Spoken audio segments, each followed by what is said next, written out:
दुनिया की तमाम छोटी और बड़ी खबरों के लिए हमारे चैनल को सब्सक्राइब करना न भूलें और बेल का बटन जरूर दबाएं। सबसे बड़े झूठे राष्ट्रीय अध्यक्ष का जिन्हें अवार्ड मिला, डोनाल्ड ट्रंप। सभी को पता है, नाम बताने की जरूरत नहीं है, लेकिन फिर भी हम नाम बता देते हैं। डोनाल्ड ट्रंप, उनका जो हश्र हुआ, जिस तरीके से चुनाव में उन्हें हार का सामना करना पड़ा और उन्होंने अपने समर्थकों को उकसाने का काम किया, ट्विटर के जरिए, फेसबुक के जरिए, इंस्टाग्राम के जरिए। उसके बाद हुआ ये कि ट्रंप के, जो अमेरिका के राष्ट्रपति रहे डोनाल्ड ट्रंप, उनके फेसबुक और इंस्टाग्राम अकाउंट को ब्लॉक कर दिया गया, जबकि उनका जो ट्विटर अकाउंट था उसे हमेशा के लिए सस्पेंड कर दिया गया। वो इसलिए क्योंकि वो नफरत के बीज बो रहे थे। वो जिस तरीके से अपने समर्थकों को उकसा रहे थे, इसमें जो है वो मार्क जुकरबर्ग जो है फेसबुक को, उन्होंने तो बाकायदा एक लंबा चौड़ा पोस्ट लिखा और उन्होंने कहा कि वो नहीं चाहते हैं कि डोनाल्ड ट्रंप इस तरह की कोई पोस्ट करें, इसलिए उनके अकाउंट को जो है वो ब्लॉक किया जा रहा है, फेसबुक अकाउंट को। और ट्विटर ने तो हमेशा के लिए उनका अकाउंट सस्पेंड कर दिया। यकीनन जो झूठ पर जीतता है, जो झूठ की खेती को बोता है, उसके साथ में जो हश्र होना चाहिए वो ट्रंप का हश्र हुआ। लेकिन हैरानी की बात तो यह है कि ट्रंप के जब अकाउंट्स को सस्पेंड किया गया, ब्लॉक किया गया, तो सबसे पहले किसके पेट में दर्द हुआ? सबसे पहले भाजपा नेताओं के पेट में दर्द होने लगा। जी हां, और भाजपा के सिर्फ नेता ही नहीं, कोई सांसद भी हैं जिनके पेट में दर्द होने लगा। ये देखिए, ये है तेजस्वी सूर्या। इनका ट्वीट आप देखिए, क्या ट्वीट किया है इन्होंने डोनाल्ड ट्रंप के समर्थन में। तेजस्वी सूर्या का कहना है कि ट्विटर अगर अमेरिका के राष्ट्रपति डोनाल्ड ट्रंप का ट्वीट अकाउंट डिलीट कर सकता है, तो फिर वो दुनिया में किसी का भी अकाउंट डिलीट कर सकता है। और लोकतंत्र की दुहाई यहां पर दे रहे हैं बीजेपी के नेता। आप किस लोकतंत्र की बात कर रहे हैं? बिल्कुल, जो जहर फैला रहा है, जो झूठ का प्रचार प्रसार कर रहा है, उसका अकाउंट बिल्कुल डिलीट किया जाना चाहिए। हालांकि यह बात अलग है कि फेसबुक और ट्विटर, भारत में जो लोग जहर उगल रहे हैं उनका अकाउंट डिलीट नहीं करते हैं, क्योंकि पहली बात तो यह कि भारत उनके लिए सबसे बड़ा बाजार है, और दूसरी बात यह, फेसबुक की तरफ से बाकायदा एक पोस्ट लिखा गया था जिसमें यह कहा गया था कि उन्हें डर लगता है कि अगर भारत में जो लोग हैं, और भारत में कौन लोग झूठ का प्रचार प्रसार कर रहे हैं, आईटी सेल के जो लोग हैं, डोनाल्ड ट्रंप के समर्थन में बीजेपी के जो आईटी सेल के हैं अमित मालविया, इन्होंने भी ट्वीट किया है और ये भी लोकतंत्र की दुहाइयां दे रहे हैं। ये किस लोकतंत्र की बात कर रहे हैं? अमित मालविया के जो ट्वीट में उन्होंने लिखा, उसमें भी जो लोकतंत्र की दुहाइयां उन्होंने दी, लेकिन वो ये क्यों भूल जाते हैं कि वो खुद, उनकी पूरी टीम, जो पूरा आईटी सेल है, वो झूठ की खेती कर रहा है, नफरत की खेती कर रहा है। और फेसबुक ने जो एक पोस्ट लिखा था उसमें बाकायदा ये कहा था कि भारत में जो लोग झूठ फैला रहे हैं, जो लोग नफरत फैला रहे हैं, उनके ट्वीट अकाउंट को इसलिए डिलीट नहीं कर रहे हैं, इसलिए ब्लॉक नहीं कर रहे हैं, क्योंकि उन्हें खतरा है कि जो फेसबुक के जो कर्मचारी हैं भारत में, उन पर हमला ना हो जाए। तो इससे अंदाजा लगाया जा सकता है कि असहिष्णु कौन है, लोकतंत्र खतरे में कहां है। क्योंकि जो बीजेपी के नेता आज ट्रंप के अकाउंट ब्लॉक होने पर, सस्पेंड होने पर जो लोकतंत्र की दुहाइयां दे रहे हैं, वो किस लोकतंत्र की बात कर रहे हैं? जो असहिष्णु बता रहे हैं फेसबुक को, ट्विटर को, इंस्टाग्राम को, वो किस असहिष्णुता की बात कर रहे हैं?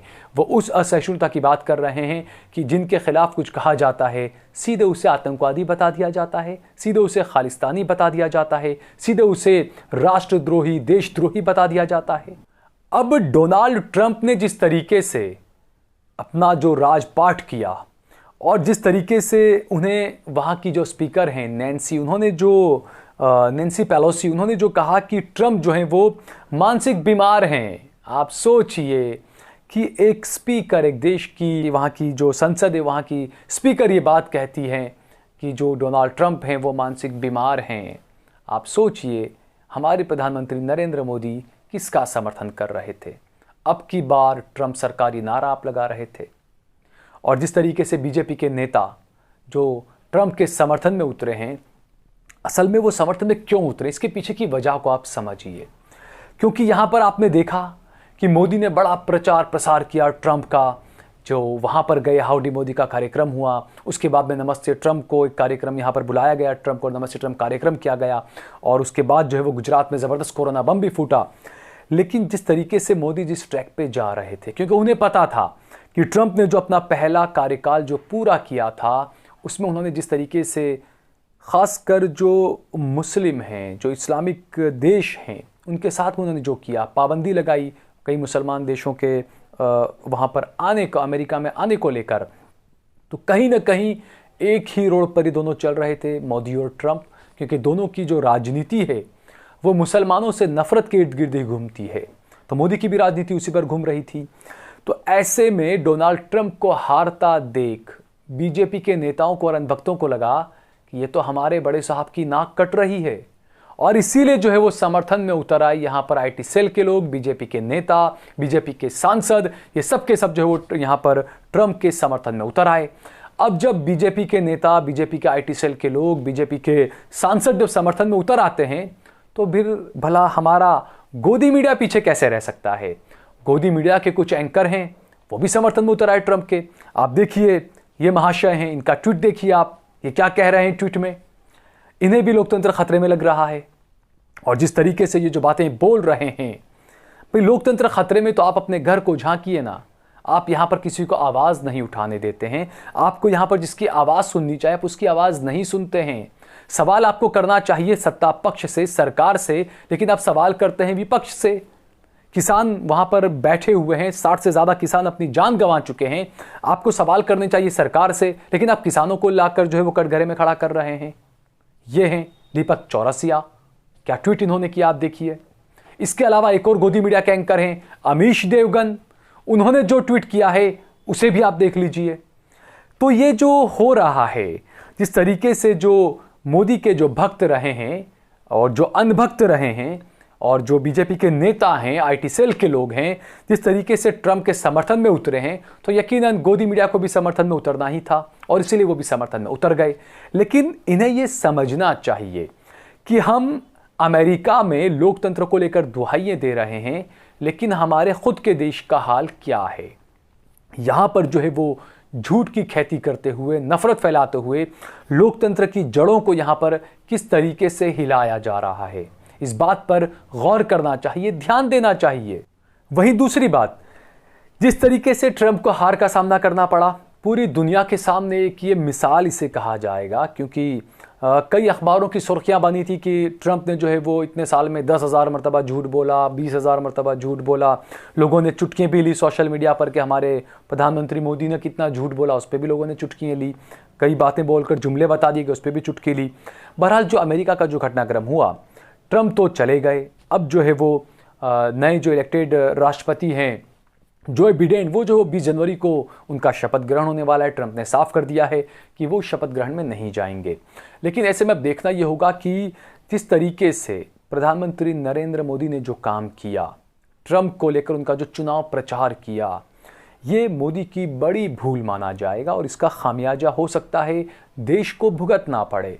क्योंकि जो जॉय बिडेन हैं वो अब नए राष्ट्रपति होंगे अमेरिका के। भारत के साथ उनके किस तरीके से ताल्लुकात रहेंगे, क्योंकि भारत के जो ताल्लुकात हैं वो अपने अड़ोस पड़ोस के देशों के साथ में भी कोई बहुत अच्छे नहीं रहे हैं, चाहे वो नेपाल हो, चाहे वो म्यांमार हो, हर जगह जो है वो इन्होंने अपने, श्रीलंका हो, हर जगह जो है वो चाइना हो, हर जगह जो पड़ोसी देश हैं उनसे भारत ने अपने जो रिश्ते हैं वो ख़राब कर लिए हैं। और ऐसे में आपने ट्रंप का समर्थन किया। अब जो नए राष्ट्रपति आए हैं जॉय बाइडेन, उनका नज़रिया कैसा रहेगा, भारत के साथ उनके रिश्ते कैसे रहेंगे, ये तो आने वाला वक्त ही बताएगा। लेकिन फ़िलहाल तो ये माना जा रहा है, क्योंकि जो मोदी और उनकी जो टीम जो लॉबिंग कर रही थी ट्रंप के लिए, जो ये मान बैठे थे कि ट्रंप अब जीतने ही वाले हैं, तो यहाँ पर जो है अब देखना होगा कि भारत की विदेश नीति अब किस करवट बैठती है, और अमेरिका के नए राष्ट्रपति जो बाइडेन जो हैं वो भारत के साथ में किस तरीके के रिश्ते को आगे बढ़ाते हैं, ये अब देखने वाली बात होगी। अगर आपको ये वीडियो पसंद आया हो तो इस पर कमेंट करिए, इसे लाइक करिए, इसे ज़्यादा से ज़्यादा शेयर करिए। आप देख रहे हैं देश लाइव, देश की आवाज़।